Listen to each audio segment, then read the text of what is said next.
Assalamualaikum warahmatullahi wabarakatuh. Kembali lagi bersama Mr. Hans. Setiap makhluk hidup memiliki cara dan ciri khusus agar dapat bertahan hidup. Penyesuaian diri makhluk hidup agar dapat bertahan hidup disebut adaptasi. Begitu juga dengan tumbuhan. Tumbuhan memiliki cara yang unik untuk menyesuaikan diri dengan lingkungannya agar dapat bertahan hidup.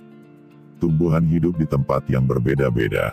Ada yang hidup di daerah kering, daerah dingin, ada pula yang hidupnya di air. Oleh karena itu, bentuk penyesuaian diri setiap tumbuhan pun berbeda-beda disesuaikan dengan lingkungan tempat hidupnya. Berikut ini cara tumbuhan menyesuaikan diri terhadap lingkungan. Pohon jati.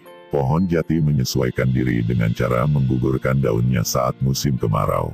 Pengguguran daun ini bertujuan agar tidak terjadi penguapan yang berlebihan yang dapat menyebabkan tumbuhan kekurangan air dan mati.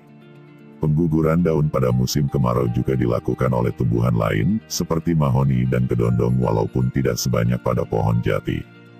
Kaktus. Kalau di rumahmu atau di sekolahmu ada tanaman kaktus, coba perhatikan tanaman tersebut. Habitat asli tanaman kaktus sebenarnya adalah tanah yang kering seperti gurun. Oleh karena itu, tanaman ini menyesuaikan diri dengan kondisi lingkungan yang kering dan panas. Kaktus dapat bertahan hidup di daerah gurun karena mampu mengatur penggunaan air secara efektif. Hal tersebut dapat terjadi karena kaktus memiliki beberapa ciri-ciri khusus. Berikut ini beberapa ciri-ciri khusus kaktus. 1. Batang tebal karena tersusun atas jaringan spons.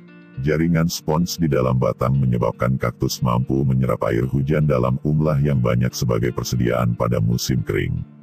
Selain itu, pada permukaan batang terdapat lapisan lilin untuk mencegah penguapan. 2. Akar yang panjang dan banyak. Akar kaktus berukuran panjang dan banyak menyebar beberapa sentimeter di bawah permukaan tanah. Akar mempercepat kaktus untuk menyerap air hujan yang sesekali turun.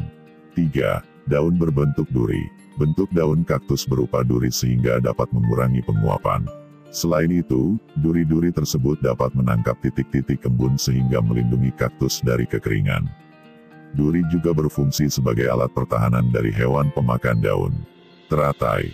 Teratai merupakan tumbuhan air. Akar dan batang teratai terdapat di dalam air, sedangkan helaian daunnya mengapung di permukaan air.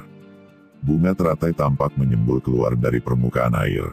Meskipun terendam di dalam air, teratai bisa hidup dan tidak mudah busuk seperti tumbuhan lainnya. Hal tersebut karena teratai memiliki ciri khusus yang membantu mengatasi kelebihan air pada tubuh. Berikut ini ciri khusus yang dimiliki teratai. 1. Memiliki daun yang berukuran lebar. Ukuran daun yang lebar pada teratai dapat mempercepat proses penguapan transpirasi, sehingga kandungan air di dalam tubuh menjadi seimbang. 2. Permukaan daun dilapisi lilin. Adanya lapisan lilin pada permukaan daun menyebabkan daun teratai tidak basah oleh air sehingga proses penguapan tidak terganggu. 3. Memiliki banyak rongga udara pada akar dan batangnya. Rongga-rongga udara pada akar dan batang teratai berfungsi sebagai alat pelampung bagi teratai, sehingga daun tetap berada di permukaan air dan tetap terjadi fotosintesis. Selain itu juga mempermudah pertukaran udara di dalam tubuh.